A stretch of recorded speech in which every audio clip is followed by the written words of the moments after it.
अस्सलामुअलैकुम, welcome my channel biology geek. आज हम लोग देखेंगे नेक्स्ट चैप्टर जो कि है यूनिट 12।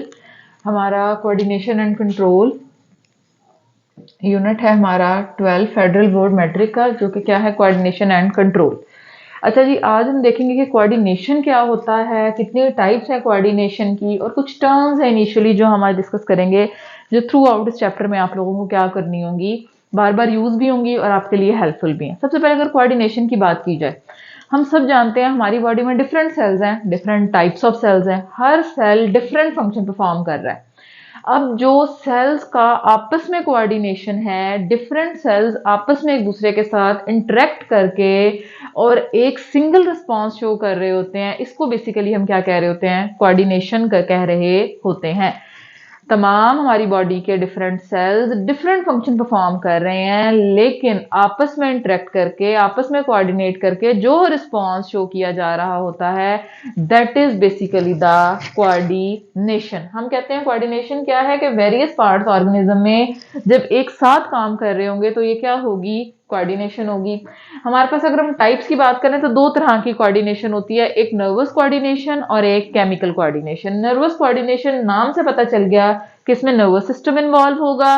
नर्वस सिस्टम हमारे पास दो तरह के होते हैं, central nervous system, peripheral nervous system. नाम से जाहिर हो गया कि सेंट्रल जो सेंटर में यानी कि brain and the spinal cord जो कि हमारी वर्टिब्रल कॉलम में मौजूद है।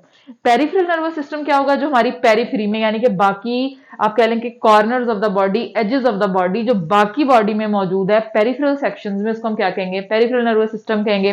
तो सेंट्रल नर्वस सिस्टम में बेसिकली ब्रेन और स्पाइनल कॉर्ड आ जाएगा, और पेरिफेरल नर्वस सिस्टम में वो नर्व्स जो ब्रेन और स्पाइनल कॉर्ड से ओरिजिनेट हो रही हैं, अराइज हो रही हैं, वो आ जाएंगी। तो हम कहते हैं क्रेनियल नर्व्स और spinal nerve. Cranial obviously brain से जो है वो ओरिजिनेट हो रही होंगी, ये क्या होंगी, पेरिफेरल नर्वस सिस्टम में इंक्लूड होंगी।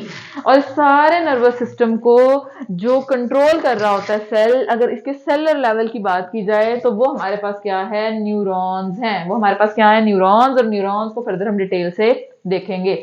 नेक्स्ट हम कहते हैं कि हमारे पास केमिकल कोऑर्डिनेशन है। केमिकल कोऑर्डिनेशन क्या है, यानी कि इसमें कुछ केमिकल्स रिलीज होंगे जो कोऑर्डिनेशन में हेल्पफुल होंगे। तो वो कहते हैं कि कुछ केमिकल मैसेंजर्स होते हैं जिनको हम हार्मोन्स कह रहे होते हैं, ये रिलीज होते हैं हमारी बॉडी में, और ये क्या करते हैं, कोऑर्डिनेशन करते हैं। हार्मोन्स रिलीज जहां से होते हैं उन स्ट्रक्चर्स को हम क्या कहते हैं, ग्लैंड्स या फिर ग्लैंडुलर स्ट्रक्चर्स होती हैं।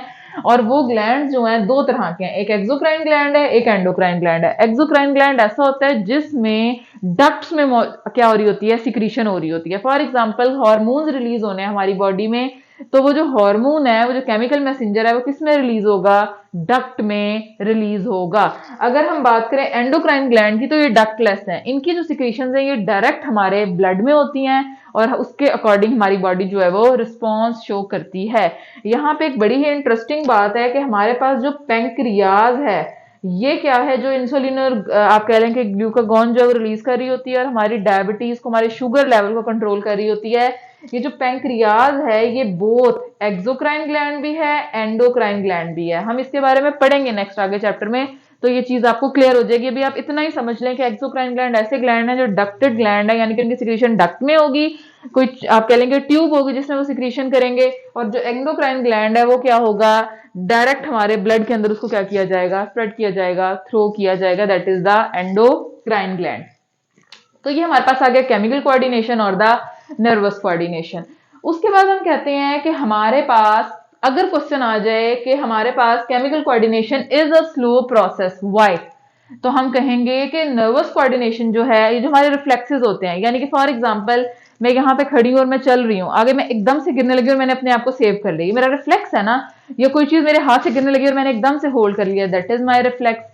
मैं एकदम से यहाँ मुड़ी हूँ और मुझे ऐसे लगा कि कोई चीज फौरन से पीछे गिरी, मैंने एकदम से जो देखा है अनकॉन्शियसली, दैट इज रिफ्लेक्सेस जो है नॉर्मली नर्वस कोऑर्डिनेशन प्रोड्यूस कर रही होती है, ये बहुत फास्ट और इंस्टेंट होते हैं। नॉर्मली हम जितना ज्यादा कोऑर्डिनेशन कर रहे होते हैं वो मोस्ट प्रेफरेबली नर्वस कोऑर्डिनेशन है। केमिकल कोऑर्डिनेशन क्या होता है, केमिकल कोऑर्डिनेशन बेसिकली हमारे इमोशंस होते हैं, मूड्स होते हैं, आप कह लें कि हमारी ज्यादातर इमोशंस और मूड्स वगैरह को हम इससे क्या करेंगे, कोरिलेट करेंगे। हमारी ग्रोथ हो जाती है, डेवलपमेंट हो जाती है, तो ये स्लो प्रोसेस है और ये केमिकल कोऑर्डिनेशन है। और प्लांट्स के अंदर अनदर इंपॉर्टेंट केमिकल कोऑर्डिनेशन क्यों स्लो है?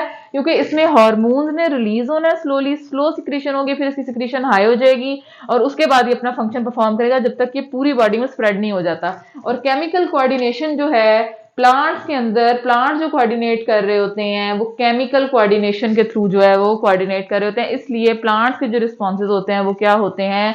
स्लो होते हैं कंपैरेटिवली ह्यूमंस के रिस्पॉन्सेज के। उसके बाद हम कहते हैं कि हमारे पास इस वजह से केमिकल कोऑर्डिनेशन स्लो है कंपैरेटिवली नर्वस कोऑर्डिनेशन के। अब कुछ टर्म्स हैं जिसको अंडरस्टैंड करना बहुत जरूरी है, उसके बगैर आप कोऑर्डिनेशन एंड कंट्रोल के चैप्टर को अंडरस्टैंड नहीं कर सकते। मैंने राइट डाउन भी किए हैं। इरिटेबिलिटी है, सेंसिटिविटी है, स्टिमुलाई है, थ्रेशोल्ड स्टिमुलाई है, रिसेप्टर, इफेक्टर्स, और उसके बाद रिस्पॉन्स होगा ऑब्वियसली। अच्छा, इरिटेबिलिटी क्या है या सेंसिटिविटी क्या है? यानी कि हम कोई भी फीचर, कोई भी आप कह लें कि करेक्टरिस्टिक ऑर्गेनिज्म की, यानी कि हम किसी भी चीज को लेके कितना सेंसिटिव है, हम कितना इजीली या कितना डिफिकल्टली कोई भी चेंज आ रहा है एक्सटर्नल या फिर इंटरनल एनवायरनमेंट में, उसको क्या कर रहे हैं? रिस्पॉन्ड कर रहे हैं। अब स्टिमुलाई क्या है? स्टिमुलाई हम कहते हैं कि आपके एक्सटर्नल या फिर आपकी बॉडी के अंदर, आपके इंटरनल एनवायरनमेंट में कोई भी चेंज, यानी कि आप कह लें कि इससे थोड़ा सा आप इसको होम्योस्टेसिस से भी वो करें कि हमारे एनवायरनमेंट में कोई भी चेंज आता है तो हमारी बॉडी उसके अकॉर्डिंग अपने आप को बैलेंस करने की कोशिश करती है। हमें कैसे पता चला कि चेंज आया है? वो जो हमें फील आ रही है चेंज की, that is basically the stimuli. यानी कि बाहर हवा ठंडी है, बाहर हवा गर्म है, या इंटरनली हमें कोई आप कह लें कि वीकनेस फील हो रही है, या हमें इंटरनली कोई चेंज फील हो रहा है, हमारे WBCs बढ़ रहे हैं, कम हो रहे हैं, हमारी इम्यूनिटी कम हो रही है, ज्यादा हो रही है, कोई भी चेंज हमारे एक्सटर्नल या फिर इंटरनल एनवायरनमेंट में, उसको हम क्या कहेंगे? That is the stimuli. Threshold stimuli क्या होती है? थ्रेशोल्ड बेसिकली कहते हैं दहलीज को। फॉर एग्जाम्पल मैं कहती हूँ कि ये मेरा क्या है? डोर है। अब ये वो थ्रेशोल्ड स्टिमुलाई वो स्टिमुलाई होती है जो आप कह लें कि दहलीज पे, यानी कि वो लिमिट या वो पॉइंट जहां से हमें चेंज फील होना शुरू होता है। जब ये स्टिमुलाई एंटर हो गया, अब तो ये चेंज आ गया ना, हमें पता चल गया कि चेंज आ रहा है। थ्रेशोल्ड स्टिमुलाई क्या है? वो पॉइंट जहां से हमें फील होना स्टार्ट होता है कि चेंज आ रहा है आपके एनवायरनमेंट में, या चेंज हो रहा है हमारा internal external environment, that is basically the threshold stimuli. हम नेक्स्ट आ जाए रिसेप्टर। रिसेप्टर्स क्या है? जो रिसीव कर रहे होते हैं चेंज को। हमारे आईज, हमारी नोज, हमारा आप कह लें कि एयर, हमारी स्किन, हमारी टंग, ये क्या है? चेंज को परसीव कर रहे हैं। अब अगर हमारी कोई भी, फॉर एग्जांपल मैं कहती हूँ ये सरफेस हॉट है, मैं टच करूंगी, मैं फौरन इसको हटा लूंगी, चेंज है ना, मेरी स्किन को बर्न कर रहा है। अगर ये टू कोल्ड है, मैं टच करूंगी, मैं फौरन हटा लूंगी, क्यों? चेंज है। तो हम क्या कह रहे होते हैं? रिसेप्टर क्या है? जो उस चेंज को आप क्या कर रहे हैं? रिसीव कर रहे हैं। उसमें आईज भी आ सकती हैं, उसमें एयर भी आ सकते हैं, उसमें नोज है, उसमें टंग है, उसमें स्किन है। अब कैसे है? एयर है, अगर एक सर्टेन लिमिट से वॉल्यूम एक्सीड कर रहा है, अब साउंड एक्सीड कर रही है, हम उसको बेयर नहीं करते। इसी तरह से एक सर्टेन लिमिट से लाइट ज्यादा हमारी आईज में आ रही है, हम अपनी आईज को क्लोज कर लेते हैं क्योंकि हमारी आईज उसको परसीव ही नहीं कर रही। इसी तरह से हम अगर किसी चीज को देख रहे हैं तो बेसिकली वो अगर कोई हमारी तरफ आ रहा है तो जो आ रहा है वो भी दैट इज बेसिकली द आप कह लें कि चेंज है। उसके बाद हम कहते हैं कि नोज, यानी कि स्मेल पंजेंट है, फ्रेग्रेंस है, स्मेली है, वो सब भी क्या चेंज है, हम उसके अकॉर्डिंग रिस्पॉन्स शो करते हैं।